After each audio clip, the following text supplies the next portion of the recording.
14 अप्रैल 2026 को सूर्यदेव राशि परिवर्तन करने जा रहे हैं, जो कि मीन राशि से मेष राशि में आएंगे। मेष राशि में सूर्यदेव उच्च के हो जाते हैं और यहाँ पे ये 15 मई 2026 तक रहेंगे। जब सूर्य एक्सॉल्टेड हो जाते हैं, मीन्स उच्च के हो जाते हैं, तो बहुत ही ब्यूटीफुल फल देते हैं, बहुत ही ज़्यादा स्ट्रॉन्ग हो जाते हैं और ये एडमिनिस्ट्रेशन में, पावर में और गवर्नमेंट रिलेटेड सारी चीज़ों में बहुत ही ब्यूटीफुल फल देते हैं। मेष राशि जो काल पुरुष की कुंडली की पहली राशि है, जिसका मेजरमेंट जो है वो 0 डिग्री से 30 डिग्री तक होता है। सूर्यदेव इस राशि में परिवर्तन करने जा रहे हैं, मतलब इस राशि में गोचर करने जा रहे हैं। गोचर करते हैं तो एक्सॉल्टेड हो जाते हैं, बहुत ही अच्छे फल देते हैं। इसमें सूर्यदेव उच्च के हो जाते हैं, लेकिन ये उच्च के 10 डिग्री में होते हैं जब ये अश्वनी नक्षत्र में होते हैं। परम उच्च मतलब कि अच्छी तरीके का जो बहुत ब्यूटीफुल फल है ये इस टाइम देते हैं। उसके अलावा पूरी मेष राशि में ऑल्दो सूर्य उच्च के ही माने जाते हैं। 14 अप्रैल 2026 को 9:38 AM में सूर्यदेव जो हैं वो मेष राशि में अश्वनी नक्षत्र में गोचर करेंगे। अश्वनी नक्षत्र जो कि केतु का नक्षत्र है, ये 0 डिग्री से 13 डिग्री 20 मिनट तक रहता है। यहाँ जब सूर्य आते हैं तो हाई एनर्जी, करेज और रिस्क टेकिंग एबिलिटी हर व्यक्ति की बढ़ जाती है। एग्जीक्यूशन फास्ट होने लगते हैं, क्विक डिसीजन और एबिलिटी हर व्यक्ति के काम में ज़्यादा हो जाती है, बढ़ जाती है। कॉन्फिडेंस बहुत हाई लेवल पे हो जाता है। लीडरशिप और डिसीजन मेकिंग जो कैपेबिलिटी है उसमें इम्प्रूवमेंट होता है। हर व्यक्ति की हेल्थ में इम्प्रूवमेंट आता है। जनरली ये टाइम काफ़ी अच्छा होता है जब सूर्य उच्च के अश्वनी नक्षत्र में आते हैं। ये एक बहुत ज़बरदस्त एनर्जी पावर हाउस का टाइम फेस होता है, जिसमें हर व्यक्ति जो भी कर्म करता है उसको पॉजिटिव फल मिलते हैं। 13 डिग्री 20 मिनट से 26 डिग्री 40 मिनट पे दूसरा नक्षत्र आता है जो होता है भरणी नक्षत्र। तो सूर्यदेव 28 अप्रैल को भरणी नक्षत्र में गोचर करेंगे, जो कि शुक्र का नक्षत्र है और ये यहाँ पे रहेंगे 11 मई 2026 तक। यहाँ पे स्ट्रॉन्ग लीडरशिप क्वालिटी बढ़ जाती है और हर व्यक्ति का इनिशिएटिव लेने की कैपेसिटी जो है वो इंक्रीज हो जाती है। क्रिएटिविटी में 8 में लोगों का इंटरेस्ट बढ़ता है। करियर चेंज करने की कैपेबिलिटी और कॉन्फिडेंस भी हर व्यक्ति के अंदर आता है। पर्सनालिटी और अट्रैक्शन में भी इन्हेंसमेंट होता है और हर व्यक्ति अपनी अपॉर्चुनिटीज़ को लेने के लिए आगे बढ़ने की कोशिश करता है। फाइनेंशियल ग्रोथ और इनकम बूस्ट होने का ये सबसे बेहतर टाइम होता है। 26 डिग्री 20 मिनट के बाद सूर्यदेव जो हैं वो तीसरे नक्षत्र में मेष राशि के आएंगे, जिसे कहते हैं कृतिका नक्षत्र। कृतिका नक्षत्र सूर्यदेव का खुद का नक्षत्र होता है और ये यहाँ पे 11 मई 2026 का आएंगे और इसके बाद फिर ये दूसरी राशि में मतलब वृषभ राशि में ट्रांजिट कर जाएंगे।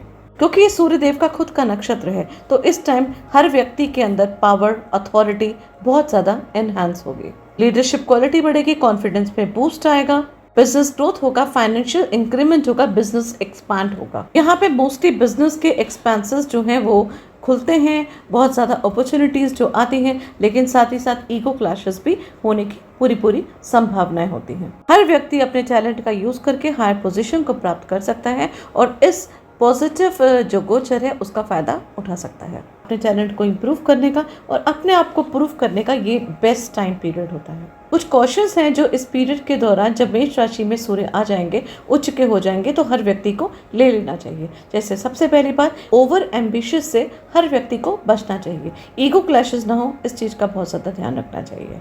हीट रिलेटेड इश्यूज जैसे बीपी इश्यूज, हेडेक या स्किन इश्यूज जो है होने की संभावना होती है। इससे हीट स्ट्रोक से हर व्यक्ति को इस टाइम के दौरान बचना चाहिए। कर्क राशि की अगर हम बात करते हैं तो सूर्य का गोचर आपके दशम भाव में हो रहा है। सूर्य दशम भाव में आके उच्च के हो रहे हैं। ये बहुत ही ब्यूटीफुल पोजीशन है। कर्म स्थान में उच्च के सूर्य का आना आपके लिए प्रोफेशनली बहुत ही ज़्यादा बेनिफिट करेगा। आपके दशम भाव में सूर्य का ट्रांजिट हो रहा है, जो कि एक बहुत ही इंपॉर्टेंट ट्रांजिट है। सूर्य का गोचर मतलब सूर्य उच्च का होना, वो भी दशम भाव में, ये आपके प्रोफेशनली बहुत ज़्यादा पॉजिटिव टाइम आने वाला है। सूर्य आपके दूसरे भाव का स्वामी है और वो दशम भाव में आके उच्च का हो रहा है, मतलब कि आपके कर्मों के द्वारा आपकी फाइनेंशियल कंडीशन आपकी इस टाइम इम्प्रूव होगी। दूसरा भाव जो कि मनी, वेल्थ, कुटुंब, इन सब चीज़ों का हाउस होता है, तो यहाँ पे आपका money, wealth, status, value, speech, food habits और इनफैक्ट ये सब डेंटल हेल्थ को भी रिप्रेजेंट करता है। अब जब सेकेंड हाउस का लॉर्ड एग्जॉल्टेड होकर 10th हाउस में आएगा तो ये तो बहुत ही पावरफुल सिचुएशन बनती है, और सेकेंड हाउस मार्केश भी होता है, लेकिन इसका मतलब ये है कि मेजर ट्रांसफॉर्मेशन, जैसे कि हो सकता है कि आपकी जॉब में चेंजेस आए, आप जॉब लोकेशन को चेंज करें, आपका एनवायरनमेंट भी बदल सकता है। 10th हाउस में सन को दिग्बल भी कहा जाता है, क्योंकि डायरेक्शनल स्ट्रेंथ यहाँ पे सूर्य को मिलती है, जो career, fame, power, authority, reputation को बूस्ट करता है। इसलिए इस पीरियड में आपके करियर में सडन बड़े शिफ्ट आ सकते हैं, आप एक स्ट्रॉन्ग पोजीशन को प्राप्त कर सकते हैं। लेकिन साथ ही में ये टाइम चैलेंजिंग का भी है, क्योंकि सूर्यदेव यहाँ पे बैठ के आपके चतुर्थ भाव को भी देख रहे हैं, जो कि होम, फैमिली, इमोशनल पीस का भी हाउस है। इसलिए यहाँ पे इसका मतलब घर में एनवायरनमेंट थोड़ा सा स्ट्रेसफुल होने की संभावना है।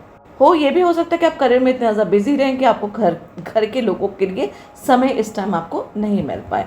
हो सकता है प्रमोशन में, जॉब में या नई सैलरी में आपके स्ट्रॉन्ग चांसेस रहें और आप वहाँ पे बहुत ज़्यादा अपने आप को ऑक्यूपाइड करें। Public image, status, bank balance improve हो सकता है। कभी कभी गेंस थोड़े यूजुअली या अनएक्सपेक्टेड तरीके से भी हो सकते हैं, मतलब कि कहीं पे आपने इन्वेस्ट करा हुआ हो और अचानक आपको उस धन की प्राप्ति हो जाए, अचानक कहीं से आपको पैसा मिल जाए। और ये भी हो सकता है क्योंकि सूर्य यहाँ पे 10th हाउस में बैठा हुआ है, तो 4th हाउस मैटरनल प्रॉपर्टी का भी होता है, तो कहीं ना कहीं आपको कोई प्रॉपर्टी से रिलेटेड कुछ बेनिफिट भी आपको यहाँ पे मिल सकता है, जो आप पैतृक संपत्ति से जो काफ़ी लंबे टाइम से आप वेट कर रहे हैं। ओवरऑल देखा जाए तो ये टाइम काफ़ी पॉजिटिव रहेगा। बॉसेस और मेंटर आपसे काफ़ी इंप्रेस रहेंगे। लीडरशिप स्किल्स और लीडरशिप क्वालिटीज़ आपकी इंक्रीज होगी।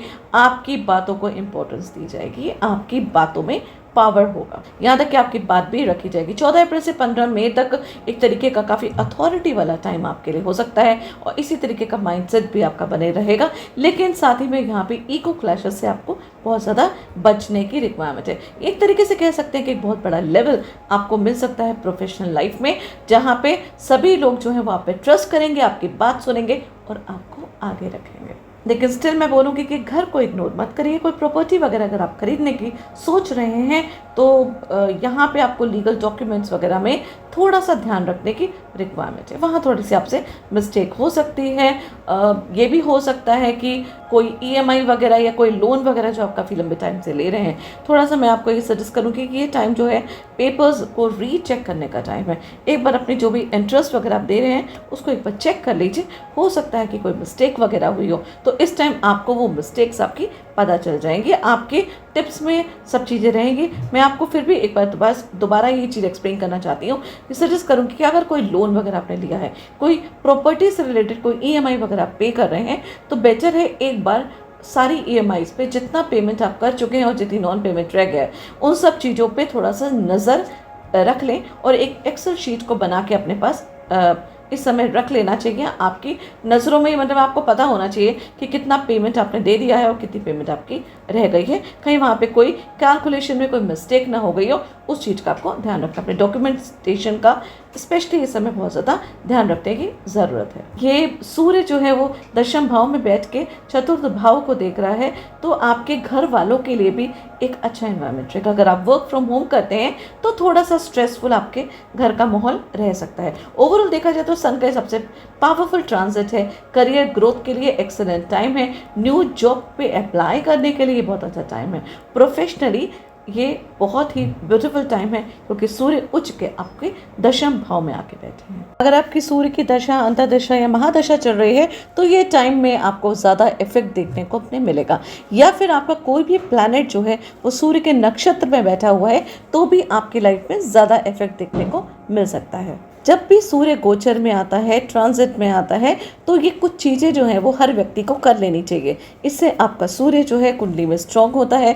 अगर वो नेगेटिव भी है तो भी आपको नेगेटिव फल नहीं देता है। सबसे पहली चीज़, आदित्य स्तोत्रम का पाठ करें।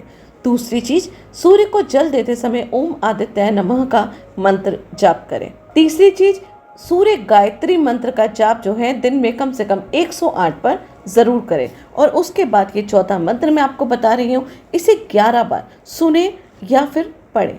जपा कुसुम संकाशम कश्यपेय महाद्युतम तमोरिम सर्व पाप घनम प्रणतोस्विन दिवाकरम। अर्थात जो जपा के पुष्प की तरह जिनकी काया है, जो ऋषि कश्यप के पुत्र हैं, अंधकार जिनका शत्रु है और जिनके उदय होते ही सारे पाप जो हैं वो नष्ट हो जाते हैं, ऐसे सूर्यदेव को मैं नमन करती हूँ। डोनेशन में गुड़, गेहूं, घी से बनी हुई कोई चीज़ या फिर पर्टिकुलर ये चीज़ें भी आप ज़रूरतमंद को या मंदिरों में दान कर सकते हैं। इससे भी सूर्य जो है वो कुंडली में स्ट्रांग होता है और वो अच्छे फल देता है। आशा करती हूँ आपको ये वीडियो पसंद आई होगी। सूर्य के इस गोचर का उच्च होने का अपनी पूरी लाइफ में एंजॉय करिए, इस गोचर का आनंद उठाइए। और इसके साथ साथ मैं हर राशि की सीरीज़ की 5 वीडियोस बना रही हूँ, जिसमें पहली वीडियो में हर राशि का नेचर बताऊंगी, दूसरी, तीसरी, चौथी वीडियो में उस राशि के नक्षत्र के बारे में बताऊंगी और 5वीं वीडियो में हर राशि के 3 स्टेजेस ऑफ लाइफ के बारे में बताऊंगी। मतलब कि आपका लाइफ का पैटर्न कैसे होता है, आपका जीवन किस तरीके से होता है। तो अगर माइक्रोस्कोपिक लेवल में आप अपनी राशि के बारे में जानना चाहते हैं तो फिर उन वीडियोस को ज़रूर देखिए। आशा करती हूँ ये वीडियो आपको पसंद आई होगी। धन्यवाद।